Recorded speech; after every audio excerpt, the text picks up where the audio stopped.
말씀 앞으로 오신 여러분을 환영합니다.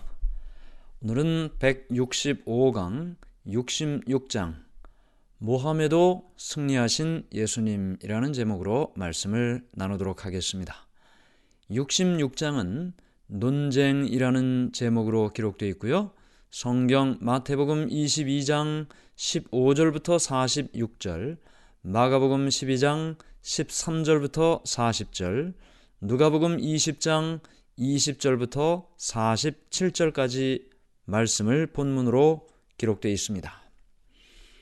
자, 우리는 이 66장을 연구하면서 예수님 주위에 소위 지도자들이라고 하는 여러 사람들이 둘러싸면서 그들이 돌아가면서 예수님을 모함에 빠뜨리려는, 함정에 빠뜨리려는 그런 계획을 세우고 또 그것을 실제 실행에 옮긴 것을 살펴보게 됩니다. 제사장들과 관리들은 예수님의 말씀에 아무런 대답도 할 수가 없었습니다. 예수님께서 이미 건축자의 버린 돌이 그 건물의 모퉁이 돌이 되었다. 포도원의 악한 종에 대한 이야기도 해 주셨고요. 첫째 아들 또 둘째 아들의 이야기도 해 주셨습니다. 하나하나 예수님께서 말씀을 주실 때 그들은 어느 것 한 가지도 예수님께 답변할 수가 없는 자신들을 발견하게 되었습니다. 그래서 더욱 예수님을 함정에 빠뜨리려고 노력했고, 그래서 정탐꾼을 보내 예수님의 한마디 한마디를 살펴보게 되는 것입니다. 바리새인들은 로마의 세금을 납부하는 일로 힘들어하고 있었습니다. 이방인의 나라인 로마에 세금을 바치는 일은 하나님의 율법을 범하는 일이라고 믿고 있었습니다. 그래서 이 정탐꾼들이 와서 예수님께 이 어려운 질문, 로마의 세금을 납부하는 이 일에 대하여 질문을 하게 됐던 것입니다. 마태복음 22장 15절부터 17절까지 말씀입니다. 이에 바리새인들이 가서 어떻게 하면 예수를 말의 올무에 걸리게 할까 상의하고 자기 제자들을 헤롯 당원들과 함께 예수께 보내어 말하되, 선생님이여, 우리가 아노니 당신은 참되시고 진리로 하나님의 도를 가르치시며 아무도 꺼리는 일이 없으시니 이는 사람을 외모로 보지 아니하심이니이다. 그러면 당신의 생각에는 어떠한지 우리에게 이루소서. 가이사에게 세금을 바치는 것이 옳으니까 옳지 아니하니까 하니. 네, 예수님께 질문합니다. 가이사에게 세금을 바치는 것이 옳습니까? 옳지 않습니까? 가이사라고 하는 것은 로마 황제를 가르치고 있는 것입니다. 그러니까 로마 황제인 가이사에게 지금 세금을 바치는 것이 옳습니까? 옳지 않습니까? 그걸 질문하고 있는 거죠. 그런데 이 22장 17절의 이 말씀을, 이 질문을 하기 전에 그들은 예수님에게 이런 말을 했습니다. 선생님이요, 우리가 아노니 당신은 참되시고 진리로 하나님의 도를 가르치시며 아무도 꺼리는 일이 없으시니 이는 사람을 외모로 보지 아니하심이니이다. 이게 진심으로 한 말이 아니었습니다. 그렇죠? 참되시고 진리로 하나님의 도를 가르치시고 이거 다 진심이 아니죠. 그러나 듣기 좋은 말이라고 그들이 한 이 말이 사실은 사실이었습니다. 이렇게 말한 그 말이 사실이었습니다. 많은 사람들이 예수님이 하시는 말씀에 대하여 당신은 참되시고 진리로 하나님의 도를 가르치시고 아무도 꺼리는 일 없이 사람을 외모로 보지 않으시는 분, 그렇게 예수님을 알고 있었습니다. 예수님께 이렇게 이야기를 한 이유는 그들 자신을 숨기기 위해서, 겉으로 좋은 모습으로 예수님께 이야기를 하지만 속으로는 예수님을 함정에 빠뜨리려는 이 일을 들키지 않기 위해서 자신을 숨기기 위해 예수님을 칭찬하는 말로 시작했던 것입니다. 그러나 예수님은 이미 그들의 마음을 알고 계셨습니다.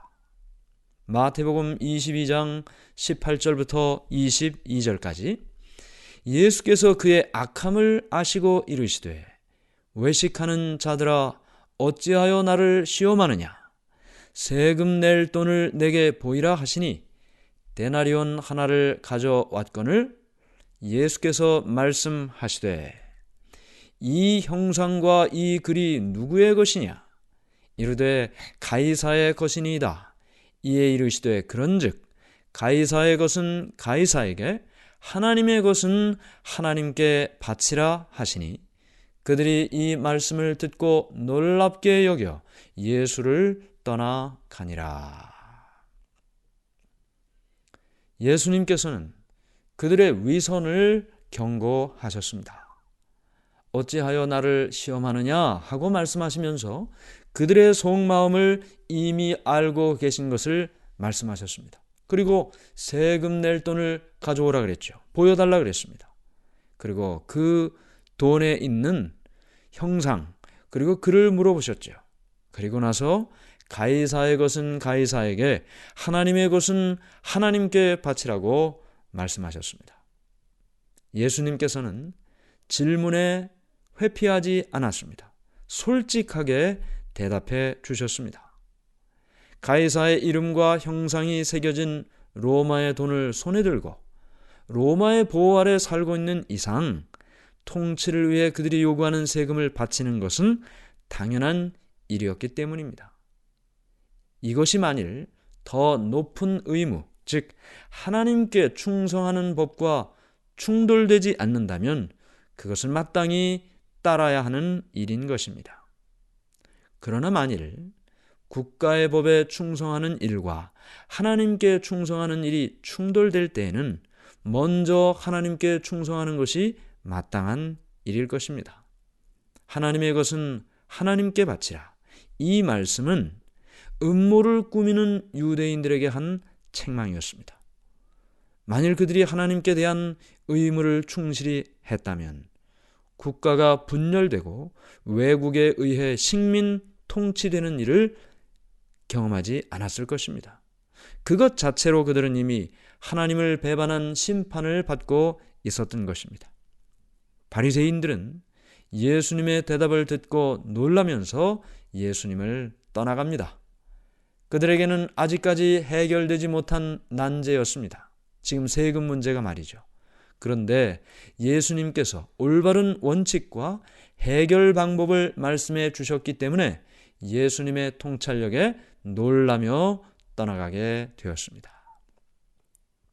자, 이렇게 바리새인들의 논쟁과 함정에서 승리하신 예수님이 이제는 두 번째 사람들을 만나는데요. 사두개인들을 만나게 됩니다.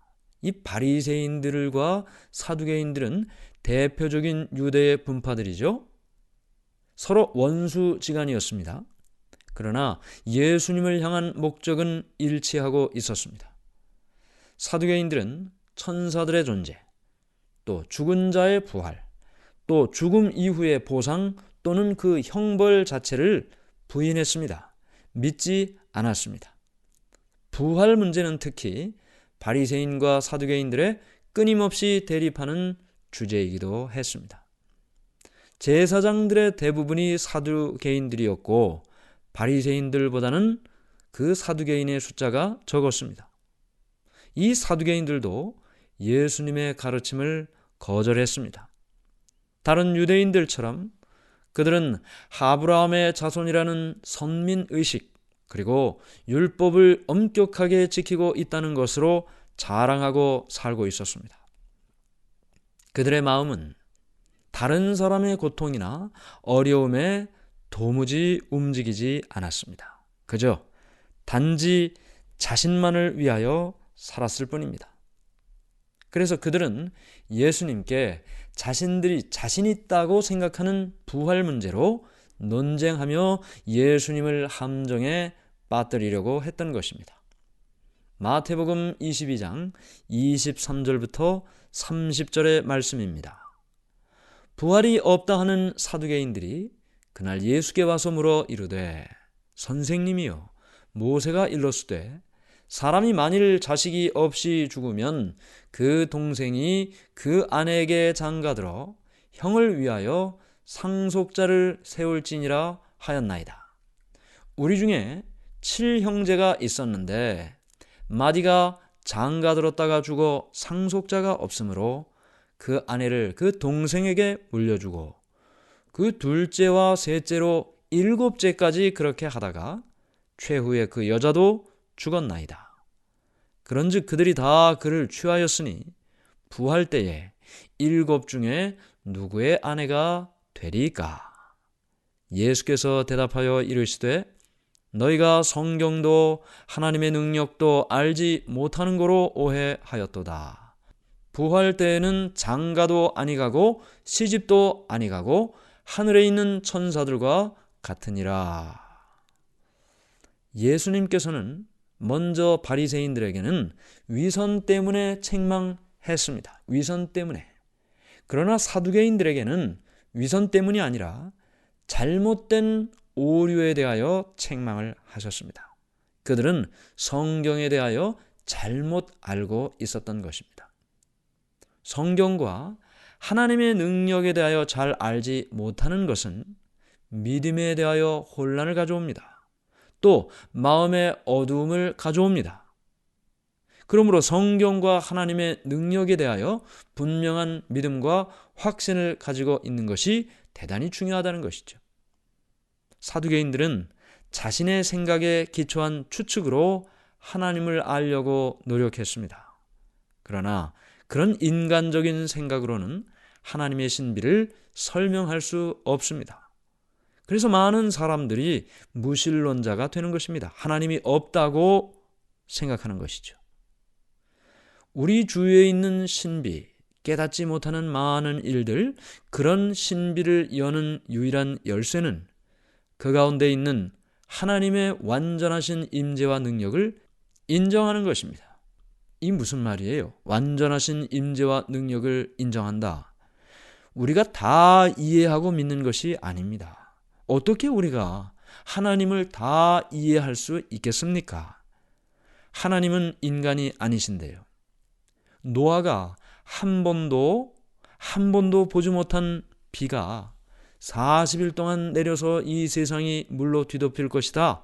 하나님께서 그렇게 말씀하셨을 때 그걸 이해할 수 있었겠습니까? 이해할 수 없죠.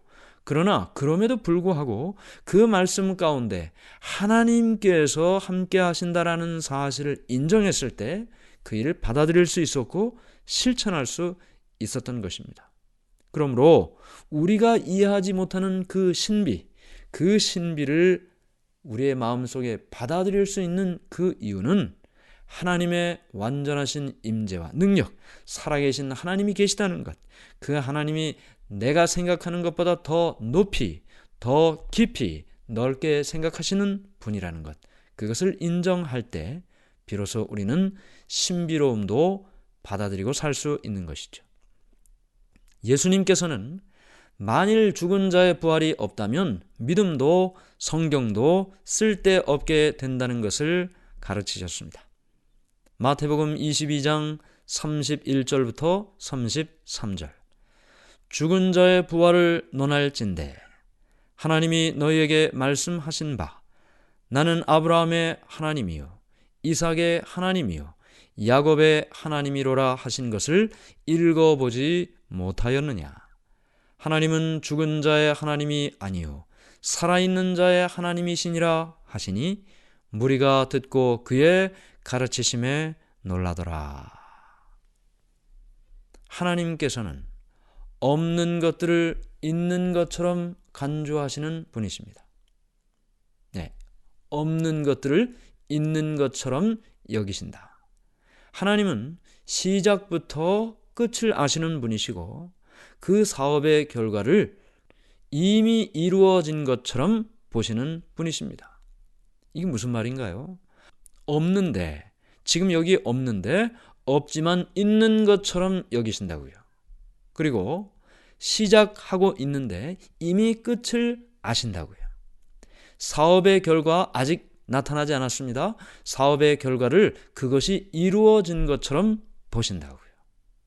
하나님은 그런 분이라고 말씀하셨습니다.